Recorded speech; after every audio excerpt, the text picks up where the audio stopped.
My question of the day: do you get pain in your tendons or ligaments? Like maybe sharp pains? Pains that maybe around your elbows or your knees, or if maybe these areas feel really, really stiff, especially in the mornings. Like you just can't move them very well. So what causes these and why are they so bad? And why does it sometimes feel like they're the hardest thing in the world to get rid of?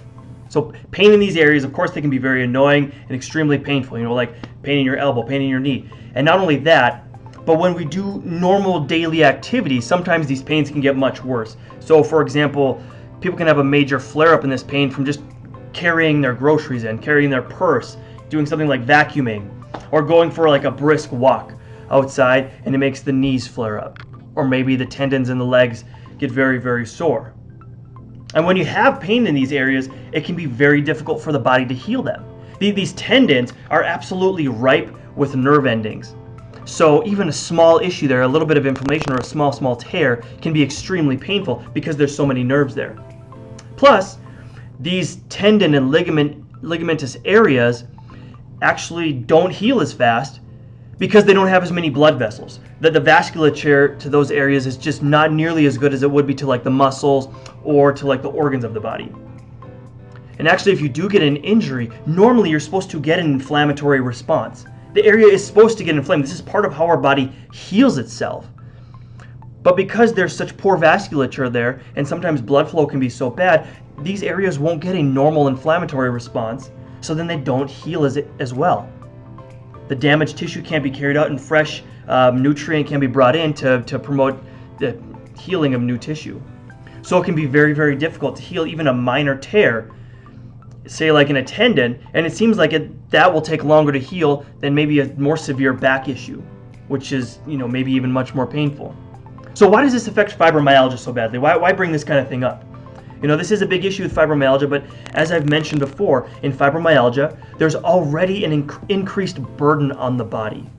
So in fibromyalgia, the body's already carrying extra fluid. The lymphatic system is already being taxed, which is going to lead to things like fatigue and muscle pain, this heavy feeling in the body, and like muscle heaviness, muscle pain, and brain fog, of course. When the lymphatic system gets taxed, we end up with this brain fog. And then this leads us to want to move less because of pain and fatigue. And when you move less, the blood doesn't move as much and it becomes stickier, thicker and stickier. And this is because the platelets in our blood, the things that are supposed to make us clot, the adhesion of them starts to increase, making the blood thicker. So then it doesn't move as quickly, doesn't move as well. And it's even harder for it to get into these less vascularized areas like the elbows or in these tendinous areas. And what makes this even worse is that when you sleep, our blood naturally gets thicker. There's a natural increase in platelet adhesion, so these pains and stiffness can oftentimes be much worse first thing in the morning because you haven't been moving around.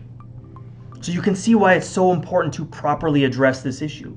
And you can especially see this in areas where you've already had injuries.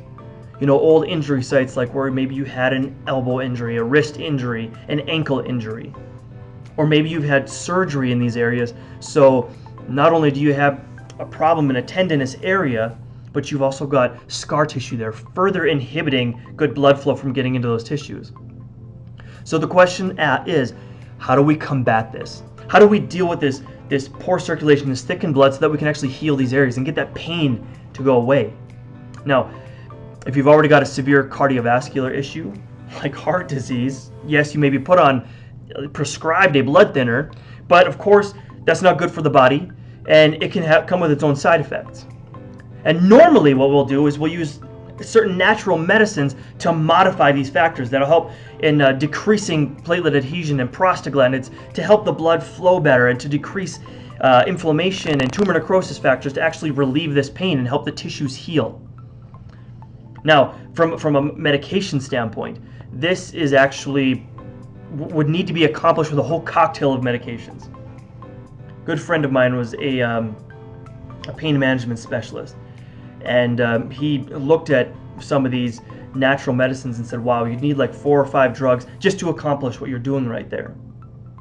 But let's look at a really simple trick. You know me, I really love simple tricks. I love to make healing and health as simple of a process as we can.